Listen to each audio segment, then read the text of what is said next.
Ladies and gentlemen, we have a Heat move. New guy to the roster. Miami Heat signed Alec Burks to a minimum deal. So the scoring machine that they will add on to the bench. And that's it. That's the only new move that we got as of a shade before 6 o'clock. As I record this, that news came from Woj. Interestingly enough, I honestly think the most interesting thing with this, because everybody's got the old Heat shadow ban with Clutch, is apparently he's rep by Clutch. So, boom, I guess we have that to put on it. I suppose that spells the end for Patty Mills. That was kind of my first reaction to it, because what am I going to sit here and think about, how he can add. Been a good shooter throughout his career. Went from Detroit to New York in the Bojan Bogdanovic deal. I don't see him necessarily playing a huge role this season, although it was pointed out, I saw from Anthony Chang, that you do have Josh Richardson come back from a shoulder injury. Josh just said that he just worked his way back on the court after physical therapy, that he just worked his way back onto the court. And then, of course, the poor Drew Smith. Everybody was so angry at Drew Smith getting signed on the day where free agency is going. That's one of the signs they announced. The Heat really should have put that in their pocket for a week. Maybe do it before Summer League or something like that. It's not Drew Smith's fault. It's really not. So that was the one move of today. Thomas Bryant, he also re-upped with the Miami Heat. So the veteran big man is coming back to add himself to the power rotation. We'll be curious to see what this means for Orlando Robinson. His guarantee, I believe, is coming up in a couple of weeks. And you look at them drafting Khalil Ware. You add Thomas Bryant to the mix. You've already brought back Kevin Love. I don't know what that means for Orlando Robinson, but I can't imagine that looks too bright for his future, for his contract and its potential guarantee. And I do think, he had an incredible summer league. I do think that, it wasn't quite, what they had hoped for the times that he was out there this year. Understanding that sporadic opportunities from time to time. His summer league, he was arguably one of the Vegas MVPs. So Thomas Bryant is back. He took a haircut to save the Heat some money. We're still a little bit in the dark here with Caleb Martin, because there was some reporting. Everybody thought that he was gone. I thought he was gone. I think everybody really went to this spot where you were assuming Caleb Martin was going to get swept up by somebody, and he turned down his player option, which was for $7 million.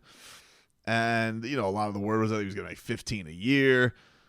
Still no word on it, and don't really know where the swingman's going to end up, because there just doesn't even seem to be a lot of chatter around him, which is just really odd. So you don't know if he's getting froze out. I did see the blur from Ethan that said that there was talk that the Heat had offered him some dough. That there was a report that he had offered him some money, and that the Herald is saying that the door is still open. But if the Heat do bring him back, they obviously are going to make a move to trim some payroll, which is kind of the interesting thing with where they're at right now, because Miami essentially has run it back outside. They've completely run back the roster outside of Khalil Ware replacing essentially Orlando Robinson, and Patty Mills is likely on the outs, and Alec Burks takes that job. So those are really the only two changes, and then you'll have Pela Larson, who is, I guess, essentially Caleb's roster spot. Or Haywood's roster spot. But Caleb is kind of just out there in the wind. They're saying that, okay, the door is maybe still open for him to come, but right now they want to obviously avoid that second apron and be where they're at. But the Herald had reported today that the 76ers have had discussions I'm sorry, the Philadelphia Inquirer had reported that the Philadelphia 76ers has had discussions with Caleb Martin and with Haywood Highsmith to potentially join their squad up, which obviously would be a bummer because, you know, they are two very good players and, you know, adding to they you know, probably be perfect fits to adding to their big three to have two just tremendous defensive wings, and you have just a microwave guy like Caleb Martin is. It would hurt to see them go to the 76ers, but you know, I don't know, man. I don't see the Miami Heat moving heaven and earth to keep him. I think that's a little bit, I don't know. It just seems like maybe this is out there almost as like, hey, just kind of keep some kind of Caleb buzz out there and keep some kind of market out there because maybe they overshot their mark when it came to what he was going to get in free agency. And obviously the Heat probably fond of Caleb. Maybe that's why this stuff is out there. But I don't know. I just kind of think my thinking with bringing Caleb and Haywood back is, you know, I just think that if you're in a situation you are already with the team and feeling like, and you have to, this is twofold.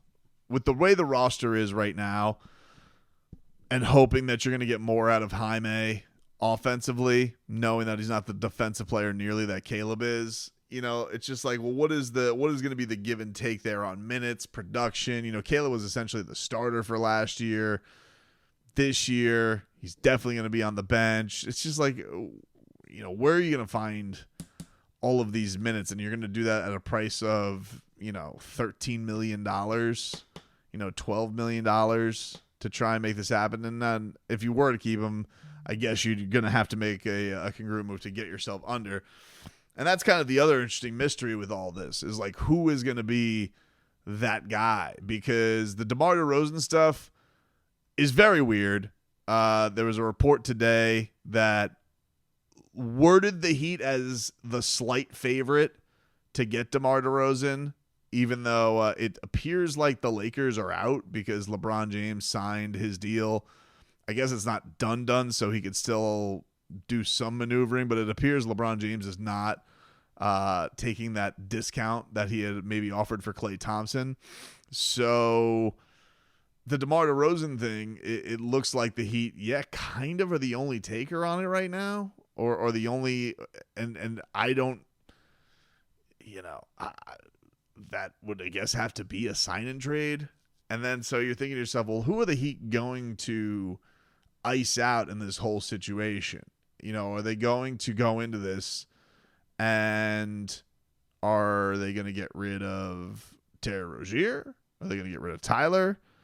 You know, Tyler's back kind of doing his cryptic thing on social media, which is funny. And then you have Duncan, who I really don't think they should give up because I thought he was one of their best players last year. I actually am kind of surprised, like, if they were to just use Duncan as like that market's not robust for him, other than people, I guess, being scared of his back. Because he was awesome, and now you could really look at his contract and be like, kind of a reasonable deal, right? Like with the way that he played. So I would feel like there's a lot of value in a Duncan Robinson around the market, just knowing how bad people want shooting. So it feels like for me, he'd be the easiest one to move if you wanted to take off some salary for this team and probably get something back just because of how damn good a shooter he is, and he can pretty seamlessly fit in with about anybody. So that seems like the easiest one, but he's the guy I kind of want to lose the least out of those three because they're the candidates. Jimmy's not going anywhere. Bam's not going anywhere. And it's interesting with the DeMar DeRozan thing. Like, when this was kind of kicked around, I really didn't get it, but part of me wonders. It seems like, and I don't know how this is going to turn out, it seems like whatever conversations were had with Jimmy's representation and the Heat for this whole he's not going after the extension thing this summer, right? What could the Heat have thrown his way that would have made him okay with that, right? Like, what would have made it so it's not drama, that it's not a thing? And, Jimmy, obviously, the past wanted Kyle Lowry here, wanted PJ Tucker here, wanted PJ Tucker to stick around. That didn't happen. But what would have been a move that is feasible for the Miami Heat to make that would keep Jimmy pleased? And he has a great relationship with DeMar DeRozan, is close with DeMar DeRozan. Would the Heat bringing him in and Jimmy respecting that move as a guy that he would be like, I want to play with him. I want to, try and win with him. I want to add him on because, he's going for a ring too.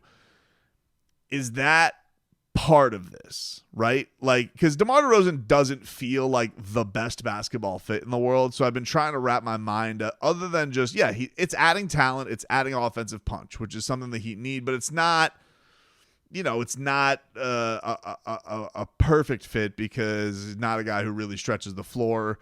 One of the best mid-range artists there is, of the last, 10 plus years. He's tremendously talented, but it's not the best basketball fit in the world. And I think that we know that this is a weird basketball fit, but does it have to do something with, hey, Jimmy isn't going to make the extension thing a thing, right? We're going to just go into this year, no drama, going to play out the contract. But if I'm going to do this, and we're going to do this like almost one last dance style with this base, this is who I want, other than, let's just say, Terry Rozier, or let's say Tyler Hero. Like, I want to do it with this change to the roster, this tweak to a roster. And then the Heat look at it from a DeMar DeRozan standpoint and be like, you know what? Maybe bringing him in, he buys in a little bit more to the whole thing better than like Kyle did, because he's still trying to win a ring. He's very durable, plays all these games. So is it possible that the Miami Heat are looking at this DeMar DeRozan thing and thinking about a tweak? One, because Jimmy really respects him. Two, because there's been talks about making the contract not a drama thing. Well, why? Bring in my guy, DeMar DeRozan, and I'll play balls to the wall, play out, make these games all count. DeMar, it's a guy he really respects. He's not going to go into these games and feel awkward and take 3 shots because he is a scorer. He's a bona fide scorer. He's not going to be out of the way. Does take some of the burden definitely off of Jimmy Butler and Bam Adebayo to go do their thing and play their roles best on a two-way side of the street for a game. Because I've just been trying to wrap, other than the Heat just being out there for leverage, right? Other than the Miami Heat just being a team that DeMar DeRozan's team is using to get negotiating power, why does this make sense? Why is this the one rumor that's out there? And why would the Miami Heat go after him? Because it's not a perfect fit. And that, like, this is, and man, I'm legitimately spitballing here. I've just been kind of, I was out there today. I was canoeing on the canal, and I was just like, why DeMar DeRozan? Like, what? And this was like the theory that came to my mind. I'm like, well, maybe Jimmy is gonna make this effort this year, play balls to the wall, but put no drama on the contract if you make this move for me. And we saw that the Lakers thing dried up pretty quickly. LA reports are referring to the Heat as the favorite. So maybe that's what's in the works for Miami. I did like seeing that Jimmy, this is the first time I think I've seen it, but I think Jimmy Butler, if you guys could see, Jimmy Butler was working with Chris Brinkley. Is it Brinkley? He was working with his trainer. And that's the first time I really remember Jimmy doing any basketball stuff so far this summer. So I think that's probably a good sign that the knee is starting to feel better, that he's back out there and starting to get geared up towards this season. Of course, he's not playing summer league and he's not playing in the Olympics or anything like that, so he can start getting it right. But Chris Brinkley, I guess I should get this right. What the hell is the guy's name? Chris Brinkley. Kind of a funny name for a basketball coach.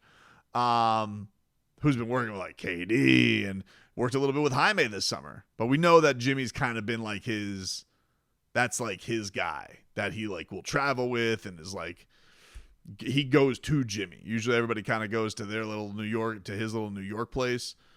So that was cool to see that Jimmy is looking healthier and looking back on the court of things. But I don't know. I was spitballing the DeMar DeRozan. I'm like, why is this? Because it was weird because you had the thing that came out today. There was mutual interest. Then it was like, well, he don't really have money. They only, they'd have to do a sign and trade. Sign and trade got to be 3 years. That's a little bit weird. Why would you commit 3 years to DeMar DeRozan? You're not going to give Jimmy an extension. Like all of it. I'm like, hey, we got to make this make sense. Like, why is this here? Why is this thing? And that's the best I could do is that Jimmy is like thinking, let's not make the contract a thing this year. But the trade-off to me, not making the contract thing a thing this year, not making this a dramatic thing, is you guys go get this guy to the roster. This is what I want. This is the guy that I want to play with. It's a theory, just throwing it out there. I don't know. Spitballing, thinking it. And racking my brain trying to think why the Miami Heat would go in that direction. But that is the best that I got so far. Anyway, we'll see if it even happens. It's been it was good to see the ice break though, and some move happened. Welcome to the Heat, Alec Burks.